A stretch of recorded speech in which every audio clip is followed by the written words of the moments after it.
we evaluate the condition and say, okay, is this really a hazard right now? Is it really a problem? If it's not, then we can see if we can give the owner additional time to comply. Since we established it in 2023, these special projects, we're almost close to 100 of demolished structures. Wow. That's a lot. You know, you could ask a lot of agencies and they haven't demolished that many structures. For complaints regarding to homeless in the rapid response, they keep busy. We're averaging about 1,000 calls a month. Hello and welcome to the Something Better podcast. I'm Joe Conroy, your host, and we're going to be joined by somebody from code enforcement today to talk about a little bit about what their department does and maybe a little bit about what they don't do. But we have Jose Gonzalez, our code enforcement supervisor. Thanks for joining us. Well, thank you for having us. Yeah. So tell us a little bit, first, just tell us a little bit about yourself. What do you do over there? What does a code enforcement supervisor do? How long have you been with code enforcement and how long have you been the supervisor? Okay, so I'll talk about a little bit. I've been with the city for 14 years, and that's been mostly with code enforcement. And throughout my time, I ended up promoting to a supervisor, and just within a year now, I'm the manager of our department.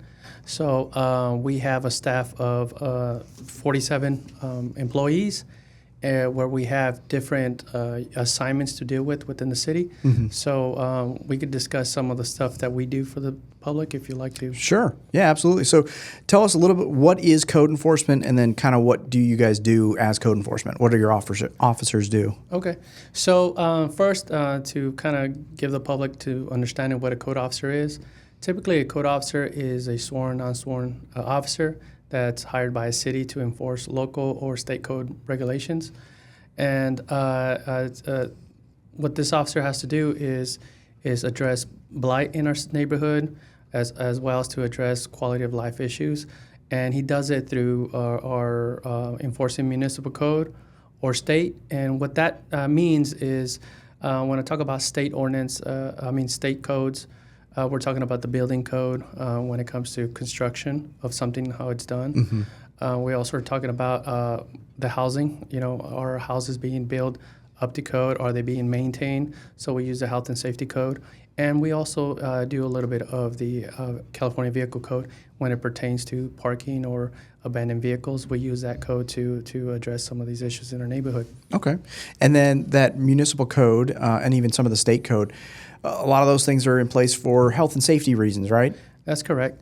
Most of these codes that we use are pertaining to the public safety mm-hmm. and the structures that they occupy to ensure that buildings don't fall on them, make sure that if there's an electrical issue that the place don't burn down. So this is the kind of stuff that our offices go out and do and inspect.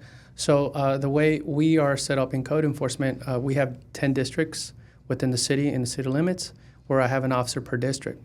So each officer is tasked to deal with the basic code enforcement complaints that we get. Mm-hmm. For example, like property maintenance. People sometimes don't cut their grass, which gets tall, dries, creates a fire hazard, or it starts creating a harbor for mice and stuff like that. Okay. So we send out notices to those individuals to clean up the property. These officers also enforce complaints such as people not trimming trees. They also address substandard conditions on homes. For instance, if the homes are dilapidated, they need to be brought up to code. Or we get a lot of landlord and tenant complaints where a tenant will complain about something being wrong with the apartment or the house, and the owner's failing to do something about it. They'll mm-hmm. call code enforcement, which will investigate, and we'll find out which applicable codes we could use to get compliance and bring that code up to standards. Okay. And so are you guys mostly complaint-based, or do you guys drive around and kind of look at stuff from the outside and go, I think there might be something wrong here? Or how does it work for you guys? So it just depends what district an officer might be assigned to. Some areas require a lot of attention, some don't. Mm. But the fact is in order for us to really make a change in our neighborhoods, is we have to be proactive and address those that are not being called out for. But we do get a lot of complaints, and we are complaint-driven. However, I tell my officers we need to make a change and be proactive out there. So if you're running to a complaint and you see a lot that has overgrown weeds, or you see an encampment they build up, let's make sure we write up a notice and send a notice to the owner so they can take care of it, so we can make a little bit of faster change in that neighborhood. You kind of mentioned that a little bit. Let's dig into that a little bit. When let's say you're a tenant, or maybe you're a neighbor or whatever, and you think you see a code violation, what's your step? What should you do? Is there somebody they should call? Is there a phone number or an email or something that they should do to reach out to you guys? So that's a good question, because we have a complaint line that individuals use, and the complaint line is typically a there's no live person. So typically you call, you leave a message, the complaint details, and we will, if you ask for a callback, we'll call you back. If not, that complaint that becomes a call for the officer to go investigate. So that's one way that we could get a complaint submitted. Another one is through our email. We have a code enforcement complaint line email that people could email us directly complaints. And now that we have the city app, it's been a great tool to submit complaints. And not only that, to track where your complaint's at, gives you a little bit of updates of what's going on. So if someone sees out there that believes it's a code complaint, I strongly recommend the app, because the app also lets you take pictures. Okay. So then we can make the judgment of it's something that we could address or we cannot address, or we know, okay, it's not us, but we could forward it to the right department to take a look at it. Okay. And then what's the phone number and what's the email so that folks can write that down? No problem. So the phone number for code enforcement is 326-3712, and our code enforcement email is bldcode@bakersfieldcity.us.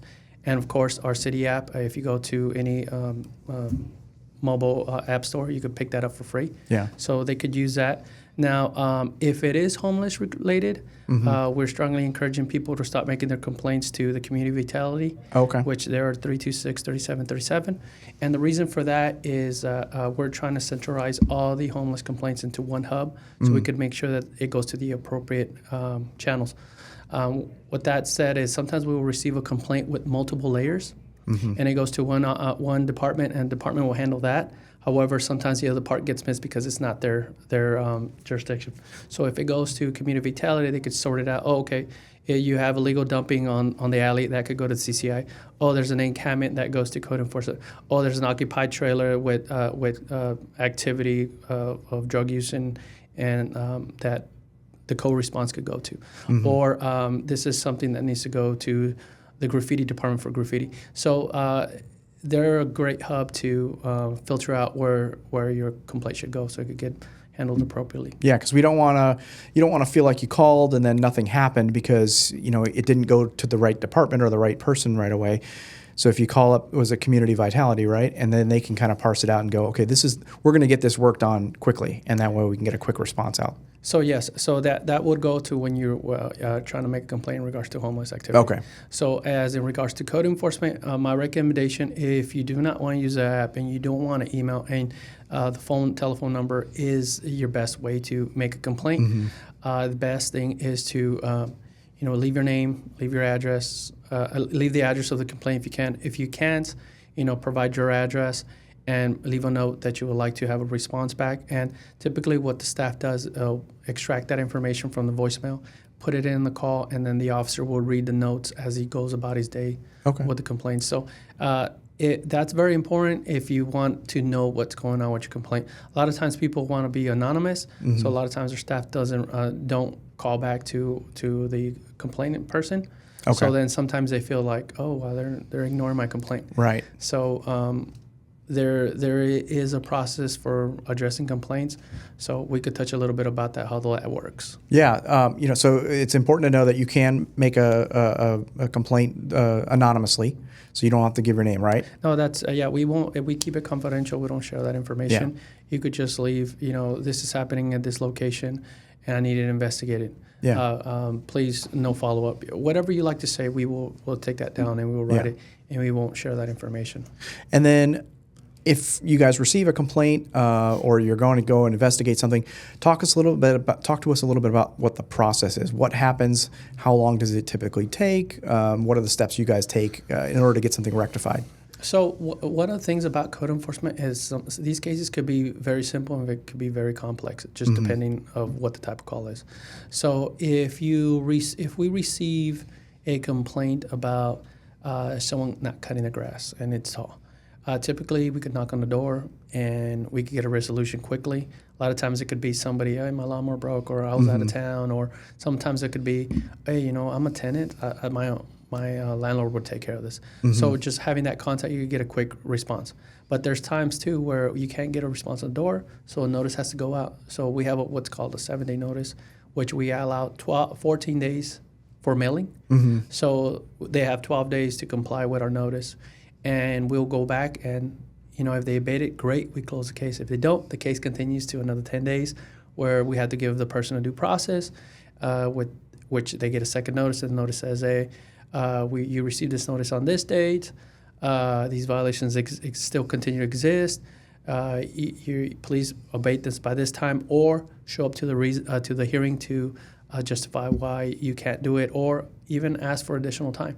Okay. So as these notices, as the second notice goes out, fees unfortunately start accumulating for our admin process. Yeah. So to answer your question, a typical code case that we have to abate, which means I have to hire a contractor and we have to pay him to do it for a simple maintenance, it could take us about 3 or 4 months. Okay. So it could be quite a while before you see something. If the person that that you've responded to isn't abating the issue, it could take a while for it to actually get figured out. But if they take care of it themselves, it could be very quickly. It could be very quickly. And then, like I said, this is the example I'm using is mainly for property maintenance. That's if I had to hire a contractor to do it. Now, if let's say we have a construction case, these could go a little bit longer, because let's just say a building caught on fire and we're requiring the owner to get a permit. The owner might be going through insurance. The owner might not have the funding to get this building back into code standards, or the property owner is working with an architect, and the architect has worked out. He has 4 or 5 months to get his project done. So there's a lot of obstacles that happen. However, the key for anybody is to once you get a notice, is contact code enforcement. Figure out what could be done to abate the situation faster, or work with them and let him know, okay, it just went to the insurance. The insurance said we'll get back to me in a month. Okay, well, we evaluate the condition and say, okay, is this really a hazard right now? Is it really a problem? If it's not, then we can see if we can give the owner additional time to comply. But if the property isn't being neglected, it's not secured, traffic in and out, it's caught 2 or 3 fires 2 or 3 times, of course, we can't grant that time. We have to keep pushing the case forward. Right. It sounds like one of the keys is communication, making sure both sides are communicating and you're on the same page. That's correct. And usually in all of our notices, it will have the officer's contact number. If the officer can't be reached, a lot of times we do get that complaint, hey, I've been calling that officer, he hasn't returned my call. Well, our officer's not in the office all day, so they're only there for in the morning and the evening. The rest of the time they're out in the field. So if there's no answer there, through our website, you could also get a hold of our supervisors and touch bases with them, or you could reach out to our front counter and see if we could provide you an update. Awesome. Is there anything else people should know about code enforcement, what you guys do and what you guys deal with? Sure. So I just talked about the property maintenance side of my 10 officers in 10 districts, but code enforcement does a lot more. Okay. So we also have the rapid response team, which the rapid response team is a team that's dedicated 7 days a week. And we also have night coverage to deal with encampments in the city. So this team goes out there. If there's a camp that needs to be posted, we post it. We come back. What does posting mean? Post would mean they have to vacate the area. They can't be there. So our officers respond to those complaints. However, if they're on private property and the owner wants them trespassed out because they're not allowed to be there, then it's a faster process. But what we do is not only do we go out there and offer services, see if they're willing to take services. We go out there, give them a warning if they don't comply. Then what we do is we have to come back and with police, or we work closer with the impact team, and we go out there and we remove the encampment. So when we remove the encampment, we also sometimes have to be seizing personal property. So our staff will seize personal property that we hold for 30 days. Okay. And then the person is able to get their stuff in 30 days. So as in for complaints regarding to homeless in the rapid response, they keep busy. We're averaging about 1,000 calls a month, Wow. which is pretty quick, which is a lot. Yeah. So not only do they have to address those, they also have to coordinate large cleanups, as in railroad property, Okay. as well as the Kern River, and sometimes large private properties. So I would like the public to know that sometimes that we know there's conditions out there, there's property out there that has possibly large encampments, but since they're private, it's not so simple to abate these. Yeah. Number one, you have to have a trespass letter from the owner saying these individuals are not allowed to be here. And number two, you have to have the resources to do so. So there's encampments that we could address immediately, and there's encampments that I have to coordinate with other departments to making sure that we have adequate staff, equipment to clean up. So if there is complaints out there that you submitted to code enforcement in regards to homeless encampments and not been addressed, it's not that we're being ignored, it's that due to staffing and equipment restraints, they're just being placed on hold until we have those resources to get to it. Yeah. So the other avenue that we could do is, what we do is, if we don't get a trespass letter, we send the notice to the owner.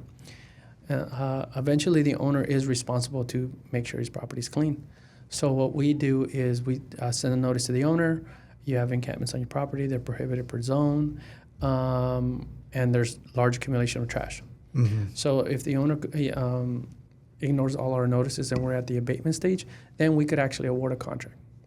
So some of these contracts could be very high. It could be a $2,000 cleanup, or it could be a multi-million cleanup. Yeah. So some of the stuff too, that's what kind of you could say we have to look at before we could award money to clean up certain encampments in certain areas. We have to have the money available to pay for it.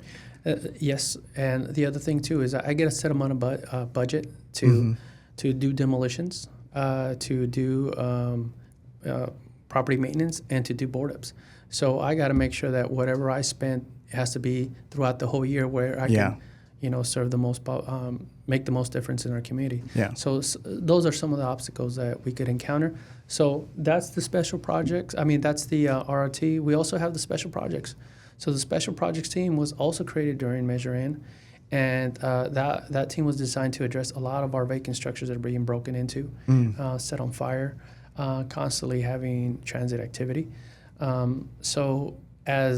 Since we established it in 2023, these special projects, we're almost close to 100 of demolished structures. Wow. That's a lot. You could ask a lot of agencies, and they haven't demolished that many structures. These demolitions are either voluntary through the owner, he's willing to do it, or these are structures that we actually have to pay somebody to take them down. Mm-hmm. So the way that functions, if we take down a structure, we ended up paying it off our budget, and then what we do is we assess the property for the cost to try to recover some of that back. Okay. So you had mentioned, if you make a complaint, you might not see, especially like for a homeless encampment or something, you might not see progress if you're the complainant. But if you do it through the mobile app, and I do this a lot, encampments, graffiti, whatever, like all sorts of stuff, you'll actually get updates like, hey, it's been received, we're investigating, this is what it's at. You won't see something every day, but you'll be able to see some progress as to whether it's being responded to. No, and most definitely. Not only that, the ticket doesn't get closed. Right. So that's the important thing, where if someone calls it in, it could get lost. Yeah. So the app is a great tool to figure out where your complaint's at. Yeah. Awesome. Well, thank you, Jose, for coming in today. Appreciate you talking to us about code enforcement. Anything else that you want to touch on? No, thank you for having me, and our department's always open. Do me a favor, give us those numbers and the emails one more time. The code enforcement phone number and email, and then the community vitality. Sure. So for our complaint line, citizens could call 661-326-3712, or email us at bldcode@bakersfieldcity.us, or if it's homeless related, they could call the Community Vitality at 661-326-3737. Awesome. Thank you for coming in again, Jose, with our code enforcement department, talking to us a little bit about what you guys do and all the different things that you guys are working on and making sure that the quality of life here in Bakersfield is good and people are safe and healthy and everything. So, again, thank you for coming in and talking to us about that. Just kind of wrapping up now, want to make sure that you hit that like button if you're liking what you're listening to. And if you want to hear more, don't miss any episodes. Make sure you hit the subscribe button as well. You've been listening to the Something Better podcast. I'm Joe Conroy, the host. Thanks for listening, and we'll hope you listen to the next one as well.